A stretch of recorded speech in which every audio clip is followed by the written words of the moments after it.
ალბათ ყველა შეხვედრია ვიდეოები ღამის 3 საათზე რომ ნიკაბზე რაღაც გამოვიდა ადამიანს და ეუბნება რომ შენ ხვიძლის უკმარისობა გაქვს ან თვალის უპრები ცოტა ჩასებული აქვს და ეუბნება რომ შენ თირკმელი გიჩერდება და ესე ვირუსულად ვრცელდება ხოლმე ეს ინფორმაცია სინამდვილეში ეს როგორც წესი მართალი არ არის 99% შემთხვევაში და აღებულია ხოლმე ის 1% შემთხვევები რომელიც მართლა შეიძლება კავშირში იყოს მაგრამ ჩვენი სახე ნამდვილად არის დაკავშირებული ჩვენს შინაგან მდგომარეობასთან, შინაგანი ორგანოების მდგომარეობასთან, მეტიც ჩვენი კანი, ზოგადად რაც კანიც გვაქვს და ჩვენი ნერვული სისტემა და ჰორმონული სისტემა ერთი და იგივე საწყისი უჯრედებისგან არის ერთი და იგივე შრისგან არის წარმოქმნილი ექტოდერმისგან ეს ნიშნავს რომ ძალიან მკვეთრად აისახება ჩვენს ნერვულ სისტემაზე რაც ხდება ის ჩვენს კანზე და ჩვენ ჰორმონულ სისტემაში რაც ხდება აისახება ჩვენს კანზე მაგალითისთვის იცით ალბათ რომ თუ ადამიანს შეეშინდება ან რაღაც ის დამბავს გაიგებს შეიძლება თმები ყალყზე დაუდგეს ისეთი ამბავიაო შეიძლება თუ ფოთვა დაემართება შეიძლება ფერი წაუხდეს და გაფერმკრთალდეს და თუ გაბრაზდება შეიძლება წითლდეს. ანუ პირდაპირ ჩვენი ნერვული სისტემა რა მდგომარეობაშია, იმის მიხედვით იცვლება ჩვენი კანი. ბევრ შემთხვევაში. და დღეს გეტყვით ტოპ 10 ნიშანი სახეზე, რაც ნიშნავს ჩვენი შინაგანი ორგანოების მდგომარეობას და ზოგჯერ დაავადებასაც მიუთითებს. დავიწყოთ ყველაზე მთავარი რაც არის, რადგან ყველაზე მთავარი მდგომარეობები არის გადაუდებელი, მაგ დროს ჭირდება ადამიანს სასწრაფოდ დახმარება იმისთვის, რომ სიცოცხლე გადაურჩინო ხშირად. მაგალითად, თუ კი ცალი სახის ნახევარი, სახის ნაწილი ჩამოვარდა. ჩამოვარდაში გულისხმობ პარალიზი თუ დაემართა, მაგალითად, თანაბრად ვერ ლაპარაკობს, ან თვალის ქუთუზო ჩამოვარდა. ანუ ეს თუ მოხდა წუთების განმავლობაში, როგორც წესი, ეს არის ინსულტის ბრალი. ამიტომ ანუ სახის ნახევარი თუ გაეთიშა ადამიანს, ხო, ანუ რაშია საქმე, რომ ჩვენ სახეზე გვაქვს კუნთები და როცა ვლაპარაკობთ და მეტყველებთ და ასე შემდეგ, სახის ორივე ნაწილის კუნთები იგუმშება. მეტნაკლებად თანაბრად, ანუ განსხვავება ყოველთვის არის რაღაც ზონაზე და ეგ ბუნებრივია, ეგ არ არის ის პრობლემა, მაგრამ თუ კი მკვეთრად ხედავ რომ სახის ნაწილი არ მუშაობს საერთოდ, ეს მიუთითებს ძალიან მაღალი ალბათობით ინსულტზე და ამ დროს გადაუდებელი მკურნალობა ჭირდება ადამიანს. ეს ნაკლებ საშიშია ხოლმე, როცა საათების განმავლობაში ნელ-ნელა ხდება და ნელ-ნელა ხდება სახის ნაწილის გათიშვა, ნუ დამბლასაც რომ ეძახით ხოლმე. ეს შეიძლება იყოს ბელს პალსი, რომელიც სხვა ვირუსული ინფექციით იყოს გამოწვეული და ნაკლებად საშიში იყოს, მაგრამ თუ უეცრად ხდება და ერთბაშად ხდება, მაშინ ინსულტის ნიშანია და ეს მნიშვნელოვანია რომ დავიმახსოვროთ. მეორე მნიშვნელოვანი ნიშანი არის ტუჩების ციანოზი, ან გალურჯებული ტუჩები. ტუჩები გაულურჯდა, რომ ამბობენ, ეს შეიძლება იყოს გულის უკმარისობის ნიშანი, ან ფილტვის უკმარისობის ნიშანი, რაც ორივე ძალიან მნიშვნელოვანი მდგომარეობა. ოღონდ აქ არ უნდა დავშინდეთ, რა თქმა უნდა, ის რომ გარეთ გახვალ და ტუჩები გაგილურჯდება სიცივეზე, ეს არ მიუთითებს გულის უკმარისობაზე, ყველა ადამიანს ემართება 100-დან 100-ს ემართება ეგ. საუბარი რაზეა? თუ კი ტუჩები ულურჯდება ადამიანს თვეების განმავლობაში, კვირების განმავლობაში მუდმივად, ეს არის საყურადღებო და ეს არის საშიში. და ეს რას ნიშნავს? ნიშნავს, რომ ჩვენი სისხლი ამ დროს იღებს ნაკლებ ჟანგბადს.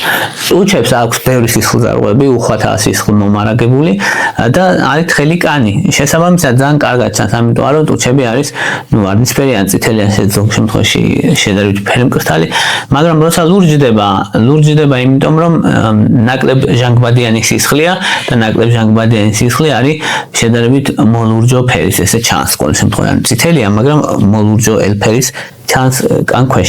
შესაბამისად, ეს არის რასაც ხედავთ ჩვენ. ოღონდ რა თქმა უნდა კონტექსტ ძალიან დიდი მნიშვნელობა აქვს. თუ ადამიანს ესე თვეობის განმავლობაში ტუჩები აქვს გალურჯებული, ეგ დაავადების ნიშანია და ნიშანია რომ ეს ადამიანი საკმარის ჟანგბადს ვერ იღებს ამ ფილტვის პრობლემის გამო, ამ გულის პრობლემის გამო და ეს ძალიან მნიშვნელოვანი სიმპტომია. ზოგჯერ ფილტვის ემბოლიის გამოცდა ეგეც საყურადღებოა ძალიან, მაგრამ თუ სივრამინჩი გავიდა ადამიანი და უბრალოდ ტუჩები გაულურზა, ეგ ნიშნავს რომ სისხლძარღვები შევიწროდა და ამის გამო გაულურზა ტუჩები. მესამე ესეთი ძალიან მნიშვნელოვანი ნიშანი არის თვალების გაყვითლება, თვალის სკლერები, ანუ თეთრი რაც აქვს თვალებში რა, ეგ თუ გაყვითლდა, ეგ ნიშნავს რომ ბილირუბინი გროვდება ჩვენს ორგანიზმში.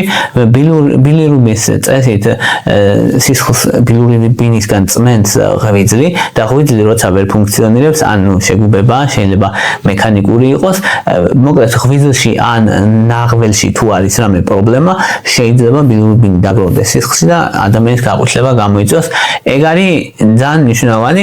ხო, აქ არის ხოლმე ის, რომ თუ ბევრი მანდარინი შეჭამე და ყვითლდები, ან კაი გიყვითლდება, ეგ როგორც წესი არ არის საშიში. ანუ მაგაზე არაა საუბარი, ანუ ეგ არის ავიტამინის მსგავს ნივთიერებას ნაერთებს შეიცავს, მოკლედ ეს ყვითელი რაც არის, მათ შორის გოგრა, მანდარინი და ეგენა მე აყვითლებს ადამიანს, მაგრამ ეს არის შანსი ბილირუბინის დაგროვებას, რომ პიგმენტები გროვდება და საშიში არა ის გაივლის. მაგრამ აქ არის მნიშვნელოვანი განსაზღვრელი ზღვარი, რომ ეგ ისეთ დროს კანი ყვითლდება, მაგრამ თვალები არ ყვითლდება და თუ თვალებიც ყვითლდება, მაშინ ყურადსაღები, ანუ თვალების გაყვითლებას აქვს ძალიან დიდი მნიშვნელობა, ესე იგი ღვიძლში არის პრობლემა. მეოთხე ნიშანი არის სწრაფად როცა შუპდება ენა და სასუნთქი გზები, პირველ რიგში ენა ტუჩები. სწრაფად როცა შუპდება. ამას ეძახიან ანგიოედემას და ძალიან დიდი რისკი აქვს, იმიტომ რომ თუ კი ჩვენი სასუნთქი სისტემა შეშუპდება ჩქარა, შეიძლება სუნთქვა ვეღარ შეძლოს ადამიანმა და ესე ადამიანები მომკვდარან და იღუპებიან. მაგალითად ანაფილაქსიური შოკით, ანუ ალერგიის გამო. შესაბამისად, ამისი ამოცნობა უნდა შეგვეძლოს თუ ადამიანს ტუჩები უშუპდება ძალიან ჩქარა და ენა დიდდება, ეს ნიშნავს რომ ამ ადამიანს ან ძალიან ძლიერი ალერგია აქვს, შეიძლება რამე წამალზე ქონდეს მნიშვნელოვანი რეაქცია, ან საკვებზე, ან მწერის ნაკბენზე, სხვა მიზეზები შეიძლება იყოს, მაგრამ მექანიზმი ძირითადად ერთია, ზოგჯერ მნიშვნელოვანია რომ ცოტა სხვა მექანიზმია, მაგრამ არა ალერგია, მაგრამ ბრადიკინინების გამო არის რომ წამლებს რომ მიიღებენ ხოლმე მაგალითად AKF ინჰიბიტორებს ზოგჯერ, მაგ დროსაც შეიძლება შეშუპდეს, ძალიან იშვიათია ეგეთი შემთხვევა, მაგრამ მაინც აღსანიშნავია და აი სასუნთქი სისტემის შეშუპება ძალიან საშიშია, მოკლედ და სასწრაფოდ ჩართულობა ჭირდება. ანუ ადამიანს თუ ხმა შეეცვალა, თუ ამბობს რომ ვეღარ სუნთქავ, თუ ამბობს რომ ყლაპვა უჭირს, თუ ენა გაუდით და სასწრაფოდ ჭირდება ადრენალინი იმისთვის რომ ეს შეშუპება ჩაცხრეს და სუნთქვა შეძლოს ადამიანმა. ის რომ გამოვიცხოთ ცუდი შემთხვევა, ამისთვის ადრენალინის ნემსი ძალიან მნიშვნელოვანია ხოლმე, რომელიც ამ დროს კეთდება, სიცოცხლის გადამრჩენელია რეალურად და მისი დროულობაც ასევე ძალიან მნიშვნელოვანია. ახლა ვთქვათ სახე, რომელიც ნიშანია ჩვენი მეტაბოლური ცვლილებების ან მეტაბოლური დარღვევების. პირველი არის ყავისფერი ლაქები, ყავისფერი დაზიანება კანზე, რომელიც არის ხავერდისებრი და ეს ძირითადად სხვაგან არა სახეზე არ ვითარდება, ხოლმე სხვა ადგილებში ვითარდება ძირითადად, მაგრამ ზოგჯერ აი ყელის, კისრის მიდამოში ვითარდება და აი თითქოს რაღაცა ჭუჭყია, თან კანი ხავერდისებრი ხდება და ნუ რო დაიბან არ გცილდება. ეს არის აკანტოზის ნიგრიკანსი, ანუ ნიგრიკანული აკანტოზი და იწვევს ინსულინ რეზისტენტობა. ნუ აზრი ეგ არის, რომ როცა მაღალი ინსულინია, ინსულინ რეზისტენტობის დროს მომატებულია ინსულინი. ინსულინი არ არის მარტო იმისთვის, რომ გლუკოზა მოინელოს, მოკლედ ინსულინის აქვს ესეთი უნარი, რომ ბრძანება მისცეს უჯრედებს, რომ გაიზარდეთ, გამრავლდით და აი ეს ზრდა გამრავლებას ასტიმულირებს კანზე და მან ვითარდება ზუსტად ეს პიგმენტების გამოყოფა იზრდება, კანის უჯრედები მრავლდება და სტიმულირდება მოკლედ ინსულინის მსგავსი ზრდილის ფაქტორის რეცეპტორები და ეგ იწვევს ამ უჯრედების გამრავლებას და ამას ხედავთ ჩვენ როგორც აკანტოზის ნიგრიკანს და ეგ მიუთითებს ინსულინ რეზისტენტობაზე. ძალიან მნიშვნელოვანი ასოციაცია არსებობს. შემდეგი ნიშანი არის აკნე. თუ კი ადამიანს აქვს აკნე და თმიანობა სახეზე, ეს ნიშნავს მრავალ შემთხვევაში პოლიცისტურ საკვერცხის სინდრომს. შეიძლება ნიშნავდეს ასევე ინსულინ რეზისტენტობას. და ახლა აქ რაშია საქმე. როცა ეს უმეტესად ეხება ქალებს, თორე ან კაცის სახე ისედაც თმიანია, მაგრამ ქალების შემთხვევაში რომ ნაკლებად თმიანია ზოგადად და თუ თმიანობა მომატებული აქვს და თუ თმიანობა მოემატა ქალს და თან აქვს აკნე, მაღალი ალბათობით მიუთითებს ინსულინ რეზისტენტობაზე. ინსულინი როცა მომატებულია, ეს ამცირებს სასქესო ჰორმონის შემბოჭვალ ცილებს, ესეთი ცილები არსებობს, რომელიც უკავშირდება სისხლში ტესტოსტერონს და ტესტოსტერონს არ აძლევს საშუალებას, რომ იაქტიუროს. ტესტოსტერონი მამაკაცური ჰორმონია, რომელიც ქალებსაც აქვს და კაცებსაც აქვს, ორივეს აქვს. და ეს სასქესო ჰორმონები გამოთავისუფლებიან, როცა მათი შემბოჭველი ცილა დაიკლებს. და შემბოჭველი ცილა იკლებს, იმიტომ რომ ინსულინი მაღალია, იმიტომ რომ ინსულინი როცა მაღალია, ეს ცილა იკლებს ქვევით. ეგ არის აზრი და ამის sapaskhot გვაქვს მეტი თავისუფალი ტესტოსტერონი. მეტი თავისუფალი ტესტოსტერონი გარდაიქმნება მე ტესტოსტერონის სხვა ფორმად კანში, DHT ქვია, დიჰიდროტესტოსტერონად და ეგ ასტიმულირებს თმიანობის ზრდას. ეს დიჰიდროტესტოსტერონი ძალიან საინტერესოა, იმიტომ რომ კაცებში იწვევს იმელოტეს, თქვა აი აქ საფეთქლების მიდამოში თმისცვენას და უკან თმისცვენას, მაგრამ სახეზე იწვევს თმიანობას. შესაბამისად, და ამიტომ არის რომ ქალებს, რომელსაც თავისუფალი ტესტოსტერონი მომატებული აქვს იმის გამო, რომ ეს შემბოჭველი ცილა არის დაქვეითებული, ამის გამო სახეზე თმიანობა ემატებათ და აკნეც იზრდება. ხა აკნე რატო იზრდება?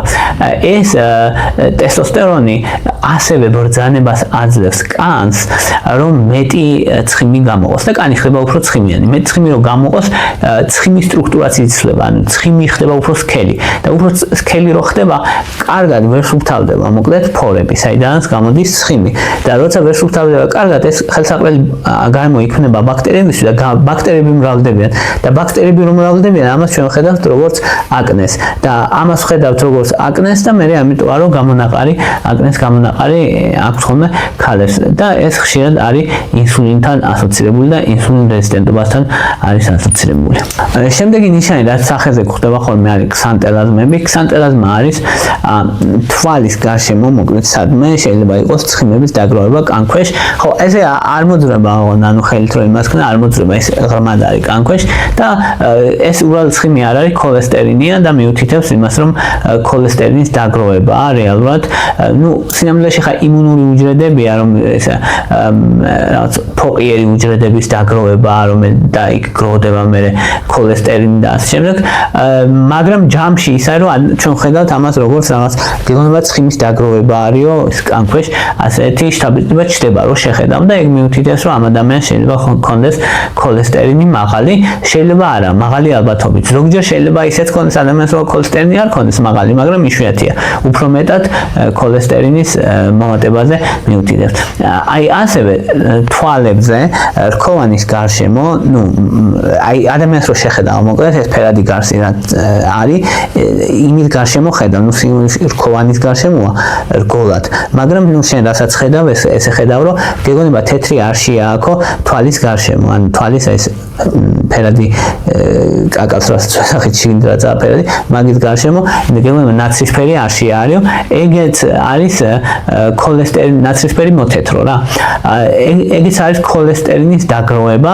ხო, ასაკოვან ხალხში ეგ შეიძლება უფრო ნორმა იყოს, მაგრამ თუ ახალგაზრდას აქვს შედარებით, ეგ მნიშვნელოვანი ნიშანია იმისი, რომ ამ ადამიანს აქვს ოჯახური ჰიპერქოლესტერინემია, რაც საყურადღებოა, იმიტომ რომ გულის დაავადებების რისკს ზრდის მნიშვნელოვნად თუ დროზე ყურადღება არ მიაქცია.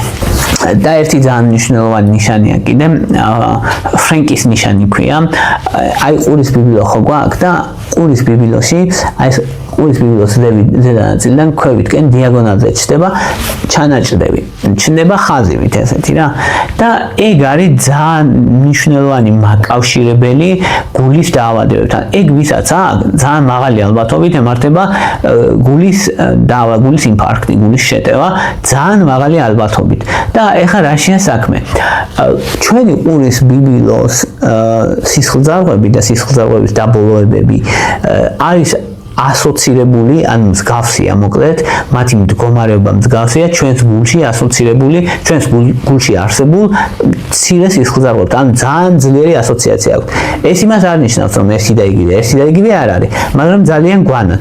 და როცა ეს მცირე სისხლძარღვები ზიანდება, გულში ეს გულის დაავადებებს იწვევს და როცა ეს მცირე სისხლძარღვები ზიანდება ყურის ბიბილოზე იწვევს იმას, რომ ელასტინის ეს მიკროტრამვები ხდება, მიკროდაზიანება ხდება, მოკლედ სისხლძარღვების მიკროდაზიანება და ელასტინი იკარგება კანზე და მე ჩნდება ესეთი დიაგონალური ჩანაჭრები და ადვილად მიხვდები ისეთია, რომ ეს უბრალოდ დაბერება არ არის, ანუ რო ბერდებით და კანი ნაოჭიანი ხდება, ესეთი არ არის.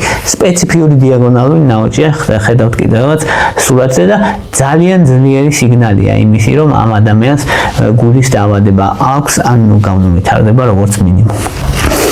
კიდევ რას ვხედავთ სახედე ვხედავთ მაგალითად აი თვალი მითამაშებს რომ ამბობენ ხო მითამაშებს და ისა ზოგი რასო ზოგი რას ხო მაგრამ სინამდვილეში ხშირად არის ეს მაგნიუმის ნიშანი რატო როცა მაგნიუმის დეფიციტი აქვს ადამიანს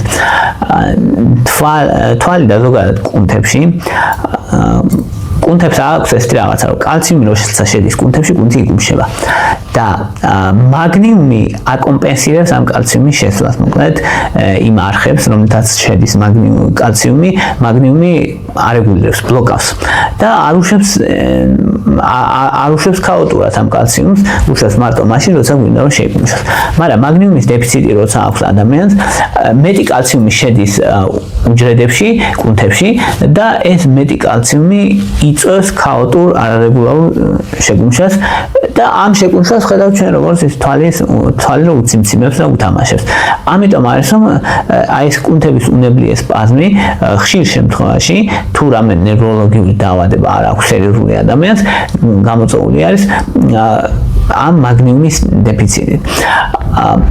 ასევე ტუჩის პირის კუთხეების დახეთქვა მაგალითად აი ადამიანს ახასიათებს შეიძლება ეს იყოს კბილების პრობლემების გამო და შეიძლება იყოს გამოშრობის გამო და ეს მაგრამ ბევრ შემთხვევაში გამოწვეულია B2 ვიტამინის დეფიციტით რადგან ქსოვილის აღდგენაზეა პასუხისმგებელი B2 ვიტამინი როცა მისი დეფიციტია ვითარდება ხოლმე ზუსტად ტუჩის კუთხეებში პირის კუთხეებში აი ეს ნახეთქები კიდე არის ერთი მნიშვნელოვანი პრობლემა, რომელიც ადამიანს აწუხებს ხოლმე, ეს არის ჩაწითლებული თვალები. ჩაწითლებული თვალები შეიძლება იყოს გამოწვეული ძალიან მნიშვნელოვანი პრობლემით, მაგალითად ღვიძლის უკმარისობა, შეიძლება იყოს სიმსუქნის გამო, შეიძლება ქრონიკული ანთების გამო ორგანიზმში და შეიძლება იყოს უბრალოდ ალერგია, შეიძლება იყოს უბრალოდ რომ არ გეზინა მაგის გამო, სხვა მიზეზები შეიძლება ქონდეს. ამიტომ თვალების ჩაწითლება